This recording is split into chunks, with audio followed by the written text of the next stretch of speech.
Hey everybody, Ben here. Thanks for being here. Thanks for showing up for yourself each and every day. I'm going to get into an emotion here that we may be struggling with, looking for a way to navigate our way through it or at least understand it.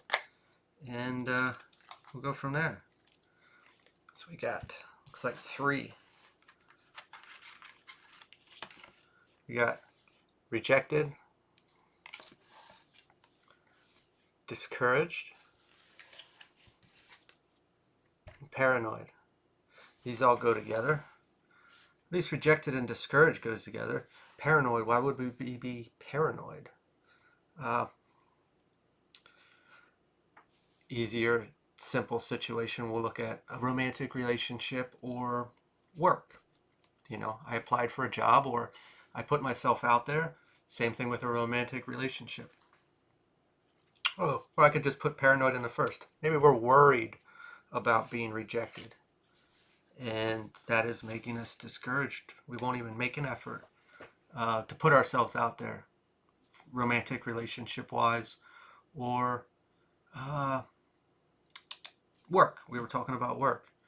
Uh, when we really dissect life, I should really put this in one paper, but uh, it's easier to see our emotions and how everything's connected when we look at it in a romantic relationship because our feelings are more charged. But the same situations are going to happen with friends, the same situations with work, same situations with society, with family, but we don't see it as much in those applications because our emotions aren't connected as much. Work is work. I go to work, and sure, I might have coworkers, and we might have a friendship or whatever. We might have a boss that does X, Y, or Z. But we have to remember that, and this is off topic, but we have to remember that if we were in a difficult relationship and that person was, we'll say, a bad person and treated us poorly, well, and we look online and everybody else had similar situations, well, that energy that that person possessed or carried or utilized, well, they also work somewhere, which means that it's going to be in the work unit. And they're also somebody's parent somehow or somebody's child. So it is everywhere, but we don't see it as often, which makes it a little more difficult to pinpoint everything and connect all these dots. Now, that was off topic, but something I wanted to share. So, the first thing, being rejected, uh, no one would enjoy that. That's pretty simple. It's saying I'm not good enough. You don't want me, or something along those lines. And that would normally discourage us from trying again or feeling good about ourselves, knock us down a level that we don't feel good enough. That's simple. Work, maybe we already don't feel good enough because we don't have qualifications that they're requiring, or we just aren't embodying something. We think we might be an imposter, that we can't do that because I haven't done it before and no one gave me a chance. Same thing in a relationship. Well, look at this person. They have this and that, or they carry an energy of confidence, and that intimidates me a little bit because what if they don't think I'm good enough for that, or them, or I'm not on their level? We can discourage ourselves right from the beginning. It's where this paranoid comes from because we're talking ourselves down already. We already don't feel good enough. And if we really look at the mirror and how I'm feeling in here about myself, if I'm already knocking myself down with my self worth, that I don't feel good enough to be an equal of this person or this work position, I'm going to project that out.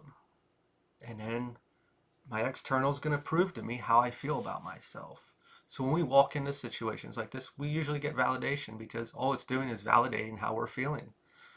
Uh, Now, obviously, we can fill our heads up with a bunch of stuff and talk ourselves up to get the motivation to do so. But if I'm really embodying uh, that I'm not good enough, well, there's a probability that I might get rejected. And I'm not saying that we're not good enough. It's we think we're not good enough. And that's where the problem lies. So why don't we think we're good enough? Why don't we think we are valuable? During this period, we would be devaluing ourselves. And when we really think of that, that is a comparison. We are comparing ourselves to something. job, a salary, a title, just because we haven't experienced that yet. Maybe we have done a whole bunch of healing or self-learning about ourselves, and we've worked through a lot, or we've understood a lot, and we're on this new level, this new plateau. And the only way we're going to move forward is by having that new salary or that title, but we're never going to get there if we don't think we're entitled to it, that we are deserving of it. Same thing of the relationship. Uh, Maybe it's a really pretty girl or a handsome man that carries an energy, or maybe they're really well off, or something along those lines, or the height's different, or whatever it may be. And well, they're not going to pick me. They're not going to like me. I'm not good enough for them. Why? Well, you said why. Why do you think you're not good enough for you?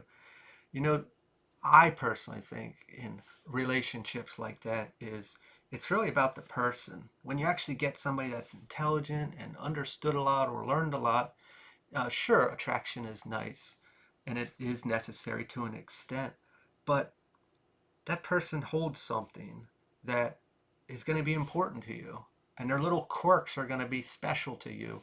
It is not uh, all surface level or material or how we present ourselves to the external. There's a lot more than that. And I know there's a lot more to you than maybe you even know or see as valuable. So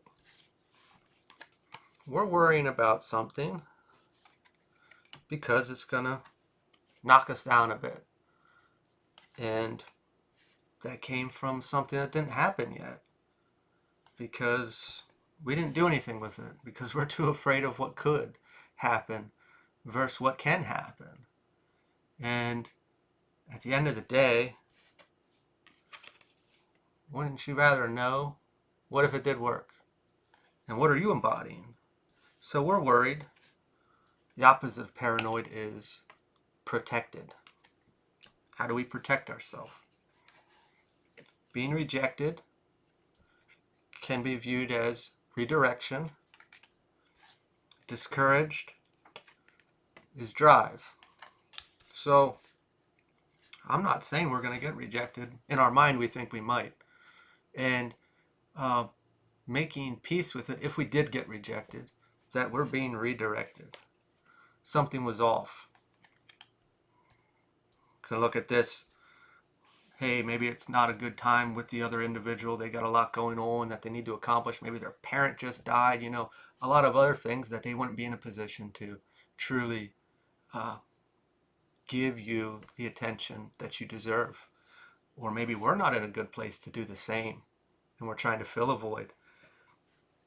But it's not really leading with that. It's not leading with the aspect that we're going to get rejected. We're afraid that we're going to get rejected. Being protected is when we build something in here that we know why. Sure, we could make up some bullshit story of why if we did get rejected, but will we believe it? Will we still take it as a rejection, though?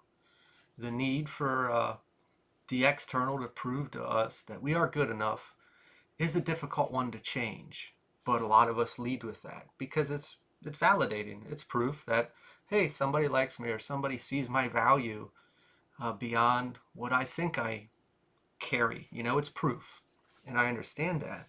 But when we build this in here and we know our self-worth, that's the energy that I talked about in the beginning that we would be embodying. And when I present myself, that I know my value. Maybe I don't know all of it, but I know enough that if somebody rejected me, whether a relationship or at a job interview, I know why, that it may not have worked because maybe they couldn't pay me enough. Maybe they weren't in a good place to give me what I truly deserved. And that's okay. The drive, this is the confidence to ask or to apply to that job or to present ourselves or to introduce ourselves, however it is, and be okay. Sure, we might be a little awkward or nervous in either of those two situations, but what energy are we holding? Are we going to be valuable enough when we do it? And then see how the mirror works. So what do we got here, Spirit? Knight of Wands, adventurous. Going into something, not worrying about the outcome. They are going off their energy, their emotions. They are going in there. I have these emotions. Whether for somebody else, I like that person and I like them to be a part of my life. I'm going to lead with that. And I'm not going to worry about any of this. I want that. And sometimes when we go after things that we want and we go after them enough, we get that. Same thing with a job. If we feel like we deserve it and we can do it, well, then we'll get it. But if not, we're feeling less than, and I'm not vouching for AI screening interviews or poor corporate behavior. But when we truly deserve something, we believe it, and we go after it, not worrying about this, the rejection, the letdown, the well, I don't know what the better word is, but it can tarnish us. It holds us back. So we got Knight of Cups, inspired pursuits, and the Devil reversed, empowerment. This is knowing ourselves and going after it. As I said before, we need to take the action. Uh, there's a good thing out of it, no matter which way it comes. We had the courage to do it. Empowerment comes on to not limiting ourselves based upon the external. What the external is going to do. If it views me a certain way, if it judges me, it's my decision whether I grab a hold of that or I know who I am. If I don't know who I am, I grab a hold of that. I grab a hold of this. It makes me feel this way. Uh, it, it's going to change me. I'm going to start to identify with it, and it puts me in a sour place. When we know who we are and we build that all up inside and we present ourselves in that energy, we hold that energy and we know, hey, I guess the job wasn't meant for me. Or maybe that person had a really bad addiction I didn't know about. There's so many things, but we will never know until we try. Which temperance reversed, disharmony. We will never know until we try. We're clearly thinking about this a lot. Whether it's a person, probably on our mind all the time. And it's like that whole idea of like, I went my whole life and I wish I would have whatever with this person. Or the same thing with a job or even a career change in general, like a drastic field change. We're always going to want it, but it's going to always be there in our head. We're going to be unsatisfied in our experience until we do something about it. And how can we make peace with that? Well, we take action, which there's been a lot of cards about taking action.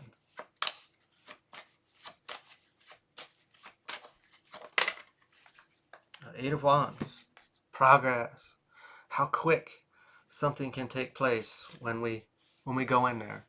And if it is a person and we really like them and we're obviously thinking about them a lot, they're going to feel that energy. That energy is going to be real. It's not going to be fake. It's going to be charged. Same thing with the job or the career change. We're going to be excited about going into this new field or this new position. We are excited about it. We have that energy. We want that. And it's bringing an excitement. It's making us feel a certain way, which is a great leading energy. We're not leading with this energy. We're leading with something that is positive here. Get one last card here. Two of Swords, inner conflict. Got to let go of this. It's obviously very clear, and obviously you'll do whatever you want to do or whatever you feel comfortable with. But you can go either way. You can not do anything about it, or you can do something about it. And we're sitting in the middle. So I can't do it for you. We got to make a decision here, and I think going for it is a decision. Whether it works or not, it's over. We can let go of it, or we can be very happy moving forward. I'm going to leave this here. If this resonated, feel free to like, comment, share, subscribe, and I will talk to you all later.